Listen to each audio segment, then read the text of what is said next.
మొత్తానికి 'హరిహర వీరమల్లు' సెన్సార్ గూడా పూర్తి చేసుకుంది. ఇంకా డ్యూరేషన్ ఎంత వచ్చిందని జెప్పేసి కూడా చాలామంది వెయిట్ జేస్తున్నారు. ఎందుకంటే ఇలాంటి ఒక పీరియాడిక్ డ్రామాగా ఉన్న సినిమాలు ఆల్మోస్ట్ 3 అవర్స్‌కి ఎక్కువగానే మనకు డ్యూరేషన్ ఉంటది. బట్ ఈ సినిమాకి ఎంతొచ్చిందని జెప్పేసి అండ్ దట్ టూ ఇలా ఫస్ట్ రివ్యూ గూడా వచ్చేసిందని చెప్పేసి కూడా వాళ్ళు చెప్పిన రివ్యూ వింటే గూడా అందరికీ ముఖ్యంగా 'పవర్ స్టార్' ఫ్యాన్స్ అందరూ కూడా ఒక తెలియని బూస్టప్ వచ్చిందని గూడా అంటున్నారు. మరి డ్యూరేషన్ ఎంత వచ్చింది? రన్ టైమ్ ఎంత ఉంది? అండ్ వాళ్ళు చెప్పిన మాటలు ఏ విధంగా ఉన్నాయి?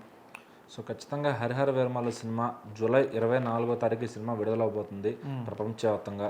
తెలుగు, తమిళ, హిందీ, మలయాళం, కన్నడ ఈ భాషల్లో సినిమా విడుదలవుతుందన్నమాట. సో అన్ని చోట్ల కూడా మంచి బిజినెస్ జరుగుతుంది. సో పవన్ కళ్యాణ్ గారి మార్కులో ఈ సినిమా కలెక్షన్స్ రాబట్టబోతుందని చెప్పి ఒక భారీ అంచనా ఉంది. అయితే ఫ్యాన్స్కి ఎక్కడో చిన్న డౌట్ ఉండేది, సినిమా ఆడుతుందా లేదా అని చెప్పి. సో ట్రైలర్ చూసిన తర్వాత అందరికీ కాన్ఫిడెన్స్ అయితే పూర్తిగా వచ్చిందనమాట. సో ఫ్యాన్స్కి ఆ హై రావడంతో నిర్మాత కూడా సినిమా అమ్మే రేట్ని కొంచెం పెంచడానికి ట్రై చేసి బాగానే మంచి రేటుకి అమ్ముకున్నారు. సో ఖచ్చితంగా పవన్ కళ్యాణ్ గారు ఇలాంటి సినిమా ఫస్ట్ టైం ట్రై చేయడం, పీరియాడిక్ డ్రామా అనేది ఇప్పుడు దాకా ఆయన ట్రై చేయలే. సో ఆయనకి చాలా కొత్తగా ఉంటుందని అందరూ భావిస్తున్నారు. సో ఇంకంతా కూడా సినిమా వచ్చే కంటెంట్ పైన ఆధారపడి ఉంటుంది. మరి ఈ సినిమానైతే ఇది చేయడం జరిగింది, దాన్ని ఏమంటారంటే సెన్సార్. సో యూ/ఏ సర్టిఫికేట్ అందుకుంది.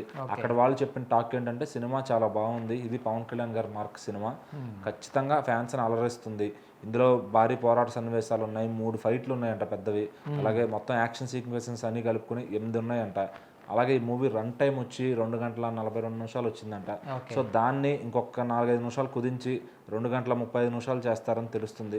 ఎందుకంటే ఇప్పుడు రన్ టైం అనేది చాలా కీలకం అయిపోయింది. ఎక్కడ కొంచెం బోర్ కొట్టే సీన్స్ ఉన్నా కూడా చాలా కట్ చేయడానికి చూస్తున్నారు.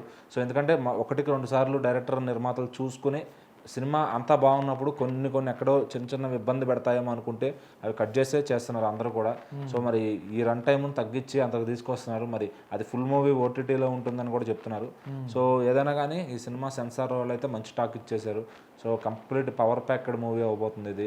అలాగే నిధి అగర్వాల్ గారికి కూడా మంచి పేరు తీసుకొస్తుందని చెప్పి, సినిమాలో నటించిన వాళ్ళందరికీ కూడా ఒక మంచి పేరు తీసుకొస్తుందని చెప్పి చెప్తున్నారు. సో మరి ఆ 2 గంటల 35 నిమిషాలు ఇలాంటి ఒక పీరియాడిక్ డ్రామాని చూపించగలరా, ఎక్కించగలరా మన ఆడియన్స్కి? ఎందుకంటే ఇంతకుముందు క్రిష్ గారు తీసిన శాతకర్ణి సినిమా రన్ టైం తక్కువే ఉంటుంది, కానీ బోర్ ఫీల్ అవుతాం అనమాట. సో ఎక్కడ మరి అలాంటి బోర్ ఫీలింగ్ ఇక్కడ ఉంటుందా అంటే ఆ స్కోపే లేదంటే. ఎందుకంటే 8 యాక్షన్ సీక్వెన్సెస్ అంటే సో అవన్నీ ఈజీగా 5 to 6 minutes పడతాయి అనమాట.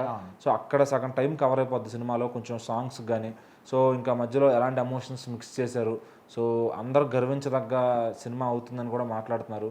నిర్మాత అయితే చాలా కాన్ఫిడెంట్గా ఉన్నారు. అలాగే మూవీ టీంకి పనిచేసిన వాళ్ళందరూ కూడా చాలా కాన్ఫిడెంట్గా ఉన్నారు. ఎందుకంటే పీరియాడిక్ డ్రామాకి అరే లేట్ అయింది అనే ఫీల్ ఏమీ ఉండదు. ఎందుకంటే పీరియాడిక్ డ్రామా అంటేనే అంతకుముందు ఎప్పుడో జరిగిన కథని చూపించడం.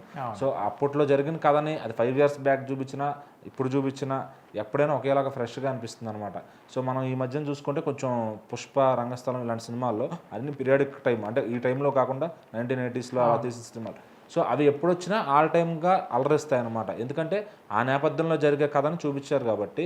సో అది 2025లో చూసినా బాగుంటుంది, 2050లో చూసినా బాగుంటుంది. సో ఇది కూడా ఆల్రెడీ ఎప్పుడో నవాబుల నాటి కాలం కథ కాబట్టి సో ఖచ్చితంగా ఇప్పుడు అలరిస్తుందని నిర్మాత అయితే గట్టిగా నమ్ముతున్నారు. సో కథలో ఆయన కంటెంట్లో చాలా బలం ఉందని నమ్ముతున్నారు. సో ఇంకంతా కూడా పవన్ కళ్యాణ్ గారి దయ, థియేటర్ దగ్గర బాక్స్ ఆఫీస్ ఏ రేంజ్లో కొల్లగొడతారనేది వాళ్ళ ఫ్యాన్స్ చూసుకుంటారు.